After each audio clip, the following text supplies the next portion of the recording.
Muy buenas noches. Viene la reforma tributaria. El gobierno anunció hoy que será presentada formalmente el jueves ante el Congreso de la República. La gente está llena de pánico y con razón. Hagan estas cuentas.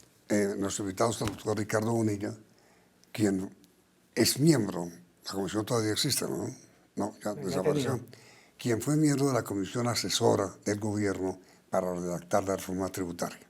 Es decir, la reforma que presentará el ministro de Hacienda al Congreso está basada en la propuesta que hizo la comisión de la cual hace parte el doctor Bonilla. Saquen papel y lápiz, y usted también ayude. Miren, ¿cuánto vale, doctor Bonilla, el déficit fiscal que hay que cubrir? ¿Cuánto vale? Hay un déficit generado por la reducción de los precios del petróleo, Sí. que es próximo a 20 billones de pesos. ¿El déficit fiscal? El déficit generado por el petróleo son sí, esos 20 sí, billones de sí. pesos. El déficit fiscal es de 3.4% del PIB. Exacto. Eso significa aproximadamente 8 por 3, 24, 30 billones de pesos. Sí. ¿Y cómo lo vamos a cubrir? El déficit no tiene que llegar a cero. Lo que sí hay que cubrir es el faltante del petróleo. Porque no, esos son ingresos que dejaron de llegar, Que son unos 20 bi. que están comprometidos en el presupuesto y no hay con qué financiarlo en el corto plazo, no hay sustituto y la reducción del gasto público es insuficiente. El gobierno tiene que trabajar en dos niveles. Por un lado, mirar si realmente podemos tener mejores ingresos y por el otro lado, reducir el gasto. Pero con todo y eso, esos 20 billones Sí. hay que buscarlos cómo se cubren. Pero entonces, de los 20 billones que vale el déficit fiscal hoy, serán atendidos, uno, con la reforma tributaria que viene y dos, con la reducción del gasto público, Sí, ¿correcto? señor, por los dos lados. Sí. ¿Cuánto generará, cuánto producirá la reforma tributaria? Entonces, Eso es algo que todavía no se sabe porque no sabemos finalmente que el gobierno que va a presentar. Sí, sí. Asumimos que va a tomar buena parte de la propuesta de la de comisión. ustedes, sí. Si eso es así, la discusión es qué tanto va a mostrar el gobierno con IVA. Sí. ¿Por qué? Porque el fondo de la reforma en el carácter estructural es renta y personas sin ánimo de lucro. Sí. Pero el fondo para resolver el tema de caja a corto plazo es IVA. IVA. Pero entonces, perdón. El gobierno calcula que con la reforma podrá recaudar 15 billones de pesos. Puede llegar el cálculo allá. Exacto. De los 15 billones, más o menos 13 billones van a ser aportados por el IVA. Sí, señor. Eso es terrible, oye. Y dos, por recorte de gastos. El recorte de gasto es otro papel que juega ya, pero en términos de esto, aquí hay IVA, aquí hay incremento en la gasolina y hay las fórmulas que pueden dar menores recursos, porque es que la discusión fue planteada en términos de hay posibilidades de ingresos a la nación y hay posibilidades de ingresos a los territorios. Entonces, cuando la comisión calculó unos ingresos, calculó ingresos para los territorios, que implicaba que los territorios iban a recibir plata, Departamentos y municipios. departamentos y municipios, por cambios en el consumo de licores, cambios en el consumo de cigarrillos, cambios en el consumo de cerveza, y que los municipios iban a recibir recursos por las modificaciones que se hicieran en los avalúos catastrales de los municipios de categorías 2, 3, 4, 5 y 6. Sí, pero quiero decir, doctor Bonilla, la reforma tributaria que viene es fundamentalmente, está basada en el aumento del 16 al 19 del IVA. El incremento de recursos para la nación corto plazo es IVA. Ese. Es 16 al 19. Al 18 o al 19, todo Sí, depende sí. que se determine. Sí, y eso generará entre 12 y 15 bi. Sí, señor. Esa es la salvación. Ese es el ajuste a corto plazo. Porque usted hace cualquier cosa en renta hoy y renta le comienza a dar plata en 2 o 3 años. Renta no le resuelve el problema de caja en el corto plazo. Pero perdón, el presidente de la República y el ministro de Hacienda le habían prometido a los industriales del país, industriales y grandes comerciantes, que bajaría el impuesto de renta. ¿Eso no es así? La propuesta de reforma en renta es devolver un equilibrio entre personas naturales y personas jurídicas, y en personas jurídicas hacer prácticamente una reingeniería de todo el sistema, porque hoy ese sistema está erosionado con muchos beneficios, muchos descuentos, muchas exenciones. Entonces, si usted se pone a hablar del impuesto de renta punto por punto, no llega a ninguna parte. La propuesta de la Comisión por eso fue muy sencilla. Lo mejor que podemos hacer es pedirle al gobierno y al Congreso derogue el actual impuesto de renta más CRE y sustitúyalo por un nuevo impuesto a las utilidades empresariales que automáticamente elimina deducciones, exenciones y pone a todas las empresas en un mismo nivel de igualdad. Esa es la discusión, porque hoy hay mucha erosión, mucho hueco.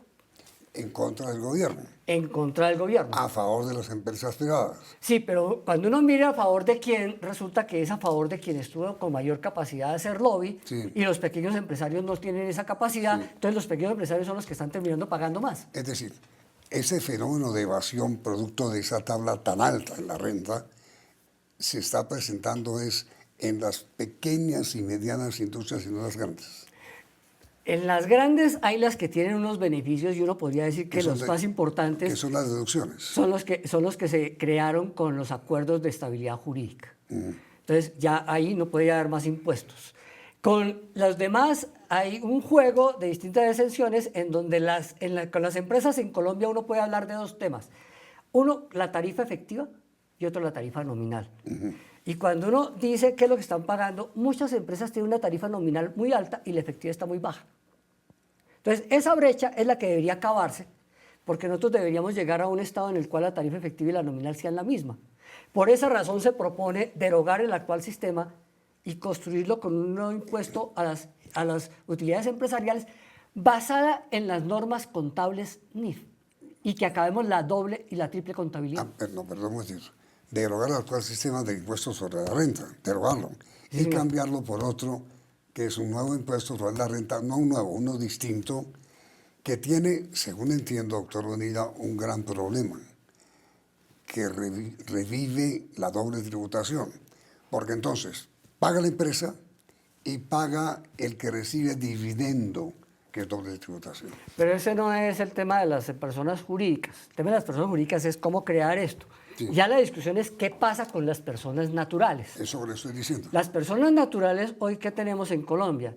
Que aportamos el 15% de los ingresos de renta del país. Y solamente declaramos, en el mejor de los casos, usted y yo, 1.800.000 a 2.100.000 ciudadanos presentamos declaración y pagamos impuestos, no todos. Y hay 23 millones de personas que reciben algún ingreso. Aquí la discusión es, ¿qué hacemos? Siempre caemos sobre los ingresos del trabajo. Ellos no tienen escapatoria. La pregunta es, ¿qué pasa con las rentas de capital? Y con las rentas de capital no tenemos la mejor información. Entonces aquí la discusión es, ¿qué ganan las rentas de capital? Dividendos, arrendamientos, intereses. ¿Dónde se declara eso en las declaraciones de renta? ¿Y dónde separamos en las empresas el papel de los accionistas del papel de la empresa? Ese es el tipo de discusión que hay allí. Esa es la discusión que podría llevar a que, si se pudiera hacer a fondo, podamos construir una estructura tributaria que fuera más justa y equitativa con todos, no con unos, sino con todos. Pero más justo y equitativo le parece a usted que una empresa pague impuestos sobre la renta y el socio de la empresa pague por el dividendo que recibió. Esa es la discusión de la llamada doble tributación. En otras partes existe y ya esa discusión se superó. Colombia no ha podido superar esa discusión. Vale la pena que la abramos.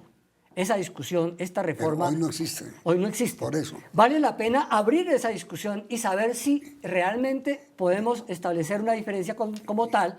¿Y a usted le parece justo para la industria y para las grandes empresas comerciales, industriales, que paguen impuestos de renta como sociedad y paguen como dividendo? Si nosotros logramos separar la función de la empresa Sí. de los accionistas, entonces la contabilidad no debería incorporar en los gastos de la empresa los gastos de los accionistas, que es pagarle el arriendo, pagarle el carro, pagarle los viajes, pagarle todos los gastos a los accionistas, que finalmente cuando uno va a mirar los accionistas aparecen sin activos y sin casi ingresos, entonces no declaran ni pagan porque todo lo está pagando la empresa. Si logramos separar eso, dejamos claramente establecido cuál es la base gravable de las empresas y los accionistas, en lugar de ser pagados por la empresa, tienen su propia declaración. Pero entonces, doctor Bonilla, si es así, ¿por qué los presidentes de los gremios están urgiendo la reforma como si fuera buena para ellos? Porque efectivamente lograría nivelar el pago de impuesto de renta de las personas jurídicas. Nivelar, no rebajar. No, nivelar. El Estado no nivela por abajo. Se estaría haciendo algo que el país requiere, que es quitémosle los huecos fiscales que hay ahí y eliminemos todas las causales de evasión y elusión que hay. Porque yo no pago, no declaro, porque el otro no paga. Entonces pongámoslos en el nivel de igualdad. Eso es realmente lo que hay ahí. Ellos sí han visto que esa parte es bondadosa y que vale la pena revisarla.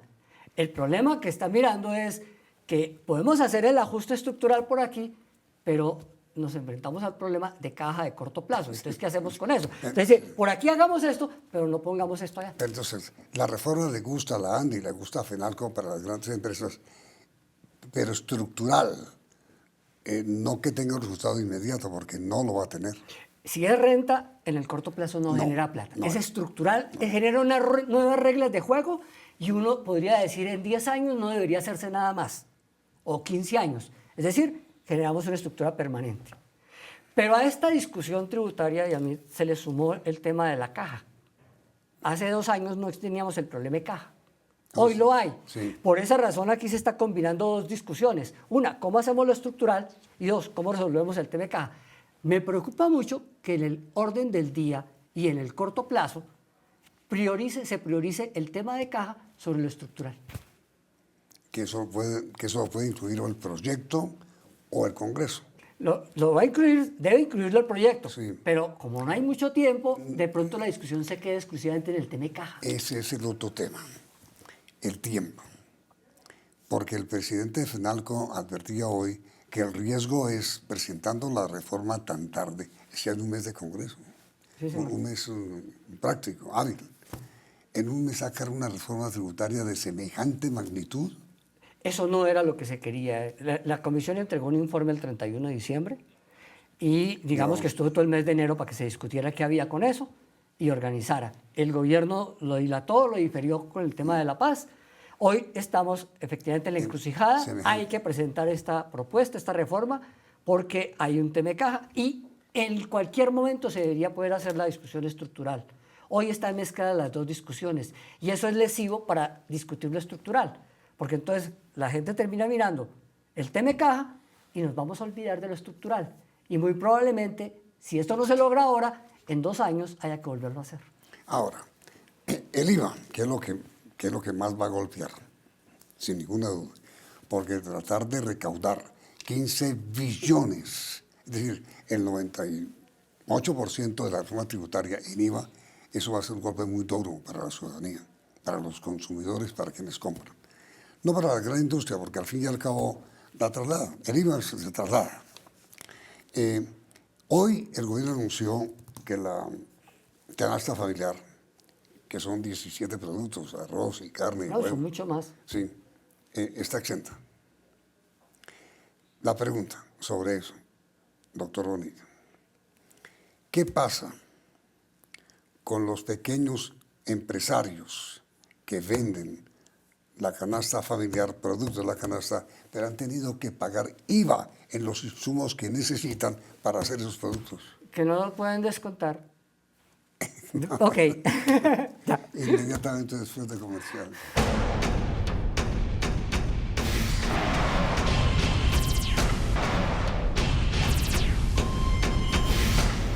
A ver, doctor Bonilla, el ministro dijo hoy que los productos de la canasta familiar no serán grabados con IVA. Mejor dicho, el IVA no será aumentado, para ser más claros. ¿Qué pasa con todos los productores que han tenido que pagar o que van a tener que pagar el aumento del IVA y no lo pueden trasladar a sus productos? Si el producto es exento, los productores podrán pedirle a la DIAN la devolución de lo que pagaron. ¿Eso es lo que va a pasar? Eso sucede hoy y seguirá pasando si el producto sigue exento. Sí.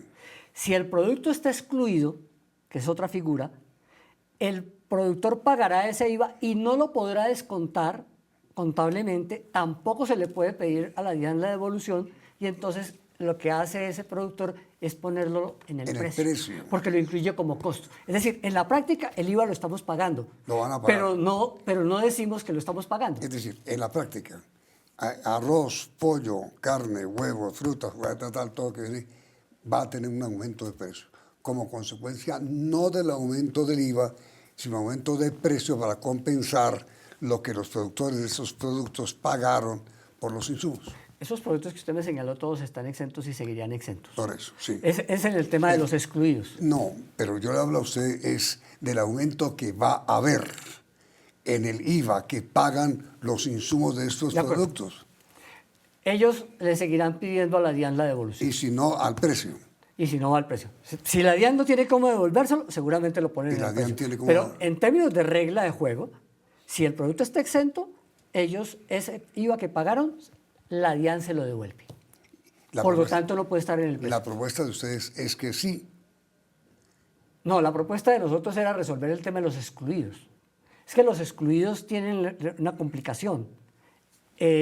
Los productores pagaron IVA sobre esos insumos, no lo pueden descontar y la DIAN no se lo puede devolver porque está negado. Entonces no lo ponen en el precio. Sí, así es. Entonces, al hacer esa situación, resulta que nosotros sí estamos pagando IVA por esos bienes. Pero con otro nombre. Con otro nombre. Entonces, lo que dice la comisión es, sinceremos eso. Entonces, que tengan un IVA básico, pero que pueda ajustarse contablemente. Esa es la discusión con ese tipo de bienes. Los excluidos. Hoy lo que dice el ministro es que los excluidos tampoco van a tener IVA. Por lo tanto, el tema técnico va a seguir. Pero es que hay excluidos y hay exentos. Sí, señor. Bueno, entonces, ¿cómo hicieron ustedes al proponer el IVA para productos que son de consumo popular, para que los beneficios para los pobres no terminen beneficiando a los ricos, así de crudo? La propuesta fue, si va a haber un IVA básico de la canasta básica, eso posibilita que el IVA sea menos regresivo que lo que es actualmente. Pero en el sentido en que, como ese IVA lo tienen que pagar todos... Regresivo en el sentido de que pagan los pobres... Pagan más los pobres que los no pobres. Digamos, llamémoslo los no pobres. Los no pobres. Si se logra establecer eso, y los pagan todos, porque no podemos diferenciarlos en las tiendas ni en los supermercados, el gobierno tiene que buscar un mecanismo para devolvérselo a este grupo de pobres. Y eso fue lo que dijo la Corte Constitucional. La Corte Constitucional en el 2002, cuando se pronunció por el IVA del 2%, lo que dijo fue, no está previsto un mecanismo para compensar. Hoy ese mecanismo existe, es Familias en Acción o es otro proceso de devolución por subsidios del gobierno. Entonces, si usted logra realmente, si lo generara, usted tendría hoy que hablar de dos grupos. Un grupo de pobres, que según las últimas encuestas son el 29% de los colombianos, y un grupo de no pobres, que es el otro 71%. Entonces, ¿por qué ese 71% no puede pagar ese IVA que ayuda a financiar los programas para los pobres? Pero ustedes, ¿qué sugirieron? Nosotros lo que sugerimos es que si había un IVA básico, resolviendo el tema técnico de los excluidos, el gobierno buscara un mecanismo para devolvérselo a los pobres. ¿Cómo existe hoy? No existe. Existe Familias en Acción, pero no para devolver IVA. Hoy no se está devolviendo nada de IVA por ahí. Pero si llegara a cobrarse, lo que dijo la Corte Constitucional es que el mecanismo compensatorio es ese. A los pobres, lo que se le haya cobrado en IVA por canasta básica, hay que devolvérselo y la devolución del instrumento puede ser Familias en Acción. Pero ahora, doctor Bonilla, me parece que la afirmación en el sentido de que las tiendas, los pequeños comercios, quedan exentos del IVA o de cobrarlo, pues, es un sofisma de distracción. Porque si bien es cierto que no van a decir esto es IVA, sí van a subir el precio. ¿Por qué? Porque lo que compraron en grandes abastecedores de los productos que venden ya tienen el IVA. ¿Y los tenderos qué van a hacer? ¿Asumirlo? No, lo trasladan. ¿A Lo qué? trasladan al precio. Al precio. Porque no lo pueden devolver. Exacto. No pueden pedir la devolución. Y eso es lo que va a pasar. Esa es la razón por la cual existe la propuesta del llamado monotributo. El monotributo no es un nuevo impuesto. Hoy en IVA y AMIT existen dos grupos de personas jurídicas. Las personas del régimen común, que son todas aquellas que tienen un ingreso superior a 120 millones de pesos al año, o sea, 10 millones mensual. Ahí digamos que no están los Y tenderos. los de 30. Esos son 360.000 contribuyentes de IVA, que también declaran renta. Esos 360.000 son la base sobre la cual hoy se tiene el recaudo del IVA. De ahí para abajo hay otro régimen que se llama régimen simplificado. En el régimen simplificado no hay obligación a declarar ni recaudar IVA. Acuérdense que el IVA lo pagamos los ciudadanos. Que son quienes tienen ingresos por 36 millones. Sí, pero acuérdense que el IVA lo pagamos los ciudadanos y las empresas lo que hacen es un papel de recaudo y traslado al gobierno. Sí. No es que las empresas estén pagando el IVA. Entonces, en ese grupo existe el problema de que como ellos no son declarantes de IVA, hay IVA que no pueden pedir la devolución. La propuesta en el grupo del régimen simplificado, o sea, empresas que tengan ingresos por debajo de 120 millones, hasta el límite donde tienen que declarar renta, que es 36, o sea, de 36 millones A y 120, sí. ese grupo Sí. declaran una sola vez al año con el monotributo y ahí incluyan renta, IVA e ICA, Que son los 80.000 mensuales. que son los 80.000 mensuales, y lo declaren como una sola. Porque la discusión con este grupo de personas jurídicas, Yamit, según las cámaras de comercio, hay 1 millón de establecimientos registrados en las cámaras de comercio. De todo. De todos. Es decir, De ese millón, solo 360.000 es declarante de IVA. Entonces, el interrogante es qué pasa aquí, porque aquí hay unas prácticas también de que cuando las empresas ven que van llegando al tope, dejan de facturar y abren una nueva empresa. Y por eso uno ve tantas empresas abiertas. Entonces, un poco la idea de resolver todo esto es pongamos el monotributo y llevemos a que estas empresas se formalicen. De todas maneras tienen que declarar y pagar renta. Hoy lo están haciendo. Llevémosla a un solo nivel y que podamos legalizar su situación de IVA. La propuesta es de ustedes. La propuesta realmente viene del Banco Mundial. A la comisión le pareció interesante y se le sugirió al gobierno que la estudiara y que la formulara. ¿Eso no le parece a usted injusto con los pequeñitos comerciales que les distribuyen en los barrios? Pero es que esos pequeñitos no van a llegar. Si usted habla de una tienda en Ciudad Bolívar que vende 300.000 pesos. Estoy hablando entonces en su lenguaje de supermercados. Estoy hablando de minimercados que venden entre 3 y 10 millones mensuales. Mucho, por darle el nombre propio, los minicarullas y los mini... Sí, señor. Esos son. Inclusive esos minicarullas puede que estén superando los 120. De ventas al año. Sí, señor. Puede que estén superando.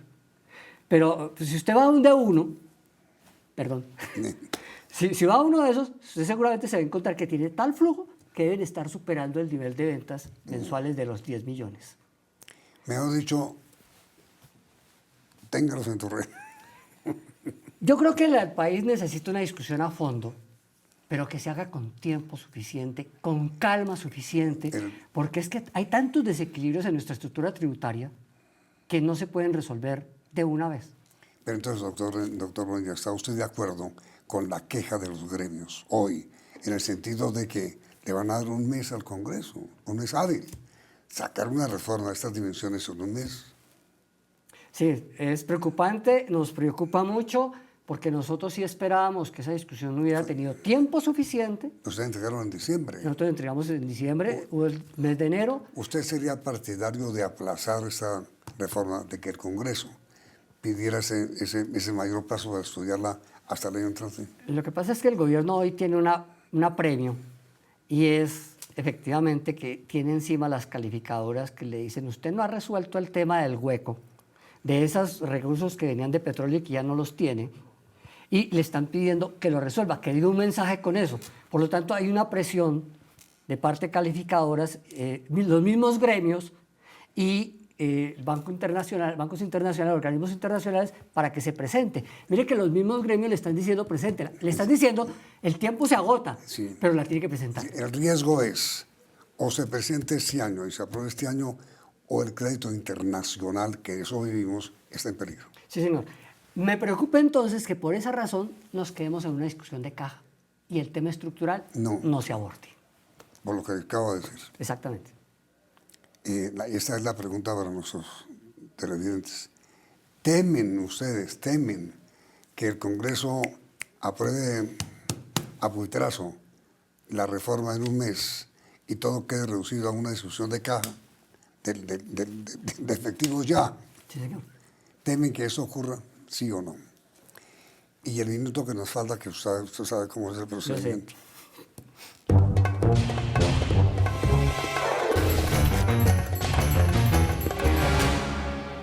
Reforma. Necesaria. Impuestos. Dolorosos. IVA. Injusticia necesaria. Comisión. Trabajo a tiempo. Canasta familiar. Donde más duele. Pobres. No deben estar grabados. Ricos. No pobres. Deben estar en condiciones de pagar impuestos. Impuestos. Es la carga necesaria. Hay que pagarla. Hay que pagarla. Y hay que someterse a la nueva reforma. Sí, pero se busca que sea justa, equilibrada y que podamos construir equidad. Es que no la tenemos. Pero equidad entre qué y quién. Equidad en términos de que Entre los pobres y las los cargas ricos. se ajusten a lo que la gente puede pagar. ¿Y usted cree que la reforma trae equidad? Pues nosotros formulamos una propuesta equitativa. Si la aceptan, sí. Si la aceptan, Si sí. la reforman, no. Correcto. Doctor Bonilla, muchas gracias. Gracias, Yamir. El resultado del sondeo saldrá al final de la emisión. Vienen las noticias del día, emisión central del Noticiero CN.